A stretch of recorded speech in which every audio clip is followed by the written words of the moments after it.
Fight!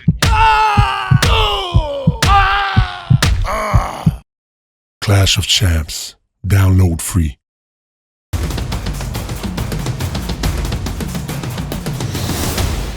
Hey everybody, Marcos Villegas here with Tom Loeffler, the Managing Director of K2 Promotions, putting on this event March 18th on pay-per-view, seeing Gennady Golovkin versus Daniel Jacobs. First question I would think that a lot of fans would have is, why didn't the fight happen in December instead of now happening in March? What was going on there with why it prolonged so much? Well, the fans, when Gennady's out of the ring for more than 2 or 3 months, they get withdrawals on that, and they wanted to see the fight December 10th. We had it actually reserved in New York, but the negotiations took a little bit longer. But I think the fans now are just happy that the fight is happening in March. So even though it's taken longer than some people would have liked, I have to give a lot of credit to Al Heyman, to Team Jacobs, and to Team Golovkin for both wanting this fight, both wanting to prove that they're the best middleweight in the world, and that's really what the fans are responding to, is to see who's truly the best or the real middleweight champion in the world. Coming into making the fight happen, that whole process, was it harder than usual, or was it something, because I know before you've told me that you have a lot of trouble finding opponents for Gennady.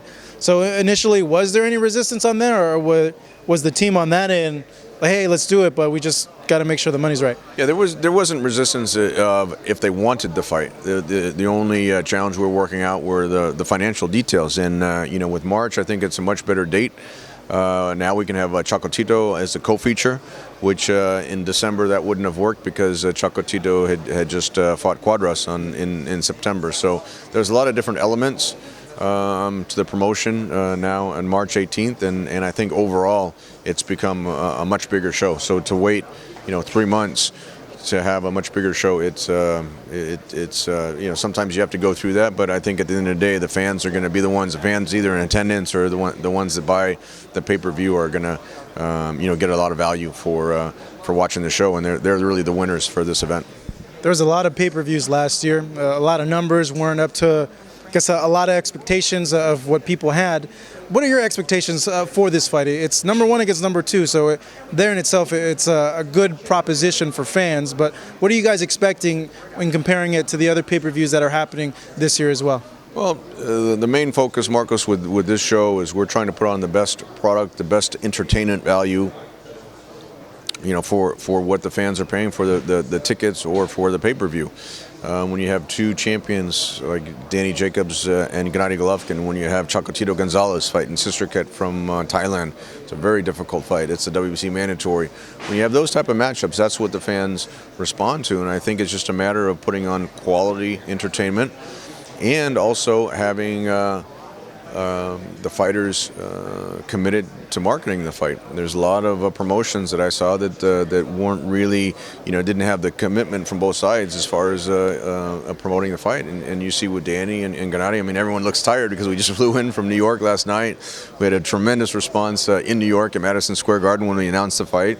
And both guys are very active on social media. They're open for all the interviews, and that's a big part of putting on a successful promotion, is having not only the commitment from the promotional side, but the commitment from the boxers themselves. And we're going to do 24/7 for this show on HBO, and that'll give both guys have great backstories. Not only are they exciting in the ring, they're exciting outside the ring, and that's really going to highlight the backgrounds of the fighters and really broaden the attention for this fight.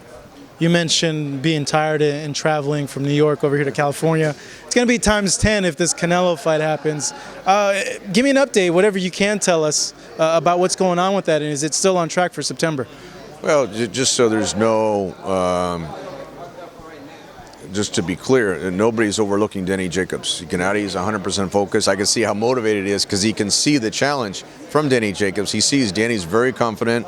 He sees Danny wants this fight. He wants to prove that he's the best, and Danny's not scared. So he's motivated by knowing he's going to fight the best Danny Jacobs. And Danny made a great point. I mean, they're both in the prime of their careers. And a lot of fighters get criticized. They'll start fighting guys that are past their prime, and both Gennady and Danny are the best in their division and in the prime of their careers. So That being said, I'm still in regular contact with Eric Gomez of Golden Boy. If there's a way to work out a deal, certainly we'll do everything we can from our side to make it happen. My understanding is Canelo wants to fight in May. So if Gennady doesn't win in March, or if Canelo doesn't win in May, it doesn't matter what the future plans are. It's they have to win their next fight. So that's a priority. If there's a way we can make a deal, we'll do everything we can to try to make that deal. How close is it to happening? Is it getting really, really close? Well, from our side, it would have happened last September. so there's no hesitation really from our side. Sometimes you have a feeling like the feeling I had even when the negotiations with Al took a little bit longer, or to close this fight. I never had a question whether the fight was going to happen, and I have a good feeling that now the Canelo fight should happen this year, 2017, and we just got to do whatever we can to make that happen. If the fight happens, will that be Gennady's last fight of this year? I mean, that's way too far in the future. We got to see what happens in March, and then because I know some of you plan things out. You have I would like him to have 3-4 fights. If Abel had his way and if Gennady had his way, he'd be fighting 4 times this year. It's just a matter of putting everything together. But we'll see what happens March 18th, and then we'll take it from there. Can you have another Klitschko fight over here in the U.S., please? We can work on that too, but April 29th in Wembley Stadium is going to be a massive event. So we're really looking forward to that fight as well. All right, Tom, good seeing you. Thank you so much. Really appreciate it. Tom Loeffler, the managing director of K2 Promotions here in Los Angeles, talking a little bit about Golovkin versus Jacob, as well as a potential fight with Canelo Alvarez in September. I got my fingers crossed. I'm hoping that fight does happen coming up in this next year. Here in Los Angeles, this is Marcos Villegas for Fight Up TV.